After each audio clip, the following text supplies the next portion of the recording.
ಹರಿ ಸರ್ವೋತ್ತಮ ವಾಯು ಜೀವೋತ್ತಮ ಹರೇ ಶ್ರೀನಿವಾಸ. ನಾವೆಲ್ಲ ಇವತ್ತು ಸಂಕೀರ್ತನ ಚಲನಚಿತ್ರವನ್ನು ನೋಡಿ ಬರ್ತಾ ಇದ್ದೇವೆ. ಮನಸ್ಸು ಬಹಳ ಸಂತೋಷವಾಗಿದೆ. ಈ ಒಂದು ಸಿನಿಮಾ ಎಲ್ಲ ಪ್ರತಿಯೊಬ್ಬ ಪ್ರೇಕ್ಷಕರು ನೋಡಲೇಬೇಕು. ಅದು ಈ ಕಾಲದಲ್ಲಿ, ಯಾಂತ್ರಿಕ ಕಾಲದಲ್ಲಿ ನಾವು ಇದನ್ನು ನೋಡಲೇಬೇಕು. ಯಾಕೆಂದರೆ ನಮ್ಮ ಕೆಲಸಗಳಲ್ಲಿ ನಾವು ತೊಡ್ಕೊಂಡಿರ್ತೇವೆ, ದೇವರ ಬಗ್ಗೆ ಅಷ್ಟೊಂದು ಗಮನವನ್ನು ಕೊಡೋದಿಲ್ಲ.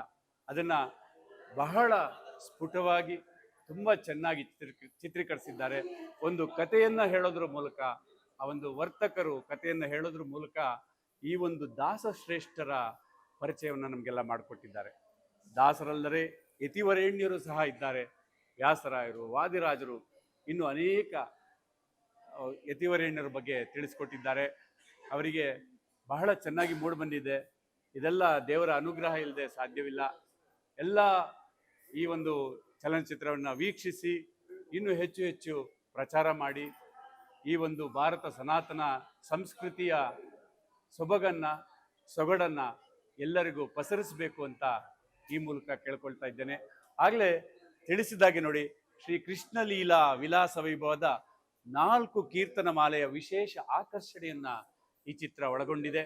ಹಾಗೆ ದಾಸವರೇಣ್ಯರಾದಂತಹ ಶ್ರೀಪಾದರಾಜರು, ವ್ಯಾಸರಾಜರು, ವಾದಿರಾಜರು, ವೈಕುಂಠದಾಸರು, ಪುರಂದರದಾಸರು, ಕನಕದಾಸರು ಮತ್ತು ಕುಮಾರವ್ಯಾಸರ ಬಗ್ಗೆ, ತಿಮ್ಮಣ್ಣ ಕವಿ, ಇವರೆಲ್ಲರ ಬಗ್ಗೆ ಯತಿಶ್ರೇಷ್ಠರು, ದಾಸಶ್ರೇಷ್ಠರ ಮಹಿಮೆ ಕೀರ್ತನೆಗಳನ್ನು ಸಮಾಗಮ ನಿಮ್ಮ ಮುಂದೆ ಕಣ್ಣಲ್ಲಿ ಇಟ್ಟಿದ್ದಾರೆ. ಇದನ್ನು ನೋಡ್ತಾ ಇದ್ರೆ ಆ 2 ಗಂಟೆ 2.5 ಗಂಟೆ ಕಳೆದಿದ್ದೇ ಗೊತ್ತಾಗಿಲ್ಲ.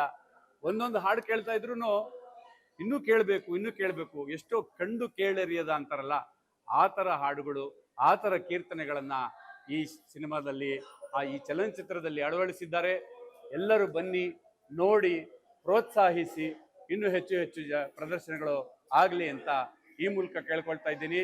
ಹರೇ ಶ್ರೀನಿವಾಸ, ಹರಿ ಸರ್ವೋತ್ತಮ, ವಾಯು ಜೀವೋತ್ತಮ.